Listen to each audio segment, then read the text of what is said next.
j'espère que vous allez bien. Je suis très heureuse de vous retrouver enfin. J'ai mon ordi qui m'a planté, mon appareil photo, la batterie elle m'a lâché. J'ai dû racheter une batterie le temps que ça arrive. Donc voilà, mon ordi pareil m'a planté. J'ai perdu toutes les vidéos que j'avais enregistrées sur l'ordi parce que j'avais pas mis sur le disque dur bien évidemment. Donc le temps que mon mari et moi on achète un nouvel ordi, tout ça est arrivé et du coup ça fait peut-être je crois 3 semaines que j'ai pas fait de vidéo et j'étais tellement triste. Je me disais mais qu'est-ce qu'ils vont penser? Ils vont croire que je veux plus faire de vidéos, que j'ai tout arrêté. Donc voilà, mais soyez tranquille, je continue mes vidéos. Donc bref, c'était une parenthèse.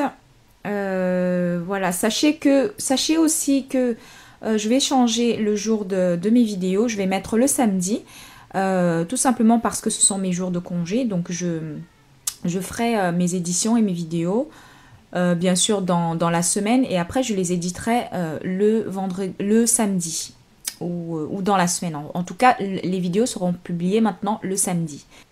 Alors aujourd'hui je vais vous parler des aiguilles à perles et comment choisir vos aiguilles. Alors sachez que vous avez je crois quatre catégories d'aiguilles. Elles sont spéciales, donc ça ce sont des aiguilles spéciales tissage et spéciales perles. Vous avez la taille 10, la taille 11, la taille 12 et la taille 13 je crois bien. Moi j'utilise le plus souvent les aiguilles de la taille 10 et 12. La taille 13 je ne l'utilise pas vraiment. Donc ici vous avez les aiguilles de la taille 10, ici les aiguilles de la taille 12. Là je vous ai mis, je crois que j'ai une ou deux aiguilles de la taille 10. Donc elles sont très fines.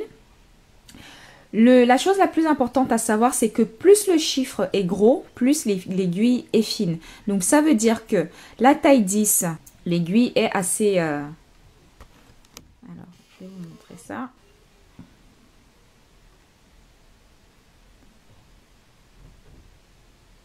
Voilà, l'aiguille est est un peu plus épaisse que les autres. Là, vous avez la taille 12. La taille 12 et la taille 10 sont assez similaires. Donc, c'est pour ça que je les utilise très souvent.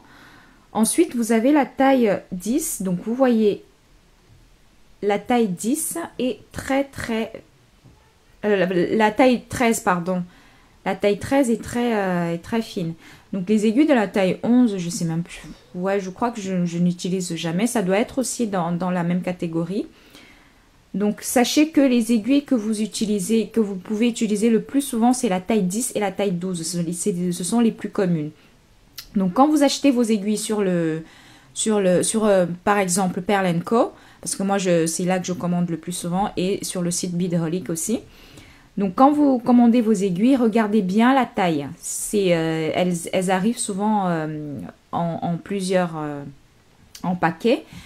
Donc voilà, regardez bien la taille, prenez la taille 10 et la taille 12. Voilà, sachez que les aiguilles à coudre, donc les aiguilles de couturière, ne marchent pas avec les perles, tout simplement parce qu'elles sont très épaisses.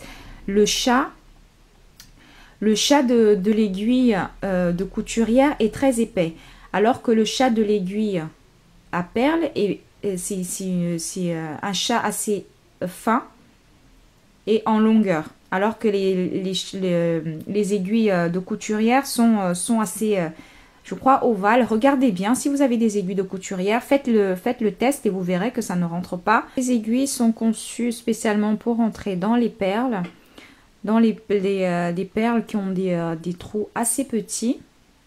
Donc là, vous avez une facette. Vous voyez bien que le trou est assez petit. Voilà.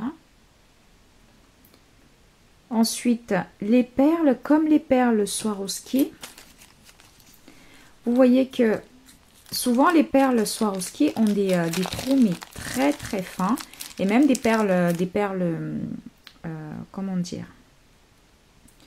des perles de nacre, des perles semi-précieuses. Enfin, certaines perles de nacre ont des trous assez petits. Donc, vous voyez que là, j'ai une perle de nacré cristal Swarovski. Vous voyez que les trous sont assez petits également. Donc, ces aiguilles rentrent assez facilement dans ces perles-là. C'est pareil avec les perles de cristal. Là, vous avez une petite perle de cristal de 4 mm. C'est pareil. Donc, ensuite, vous avez des aiguilles aussi à chat large. Donc, vous voyez que c'est une aiguille avec un chat central. Vous pouvez mettre des fils élastiques, des plus gros fils. Donc, par exemple, un fil élastique pour pouvoir rentrer dans des perles avec des trous assez épais, assez larges. Mais même dans les perles même dans les perles cristal Swarovski, ça rentre aussi. Donc vous prenez votre fil, vous espacez un peu les deux côtés de l'aiguille. Ensuite, vous rentrez votre fil et vous l'insérez bien, vous tirez bien vers le coin, donc sur un des coins de l'aiguille, et il va se coincer automatiquement. Et là, vous pouvez prendre votre perle et vous rentrez avec votre aiguille facilement dans ces perles-là, et vous pouvez enfiler vos perles comme vous le voulez. Et en plus, ces aiguilles sont assez flexibles. Vous pouvez les trouver sur Pearl & Co ou sur Beadaholic. Donc voilà, j'essaierai de vous mettre les liens dans la barre d'infos. Donc voilà pour les aiguilles. J'espère que cette petite démo, cette petite info vous a plu et vous aidera vraiment à choisir vos aiguilles correctement sans vous tromper. Donc voilà. Tout ce qu'il y a à retenir pour les aiguilles, c'est prenez les tailles 10 et 12. C'est les plus communes qu'on utilise dans le tissage des perles. Et je vous fais des gros bisous et je vous dis à très vite. Ciao, ciao!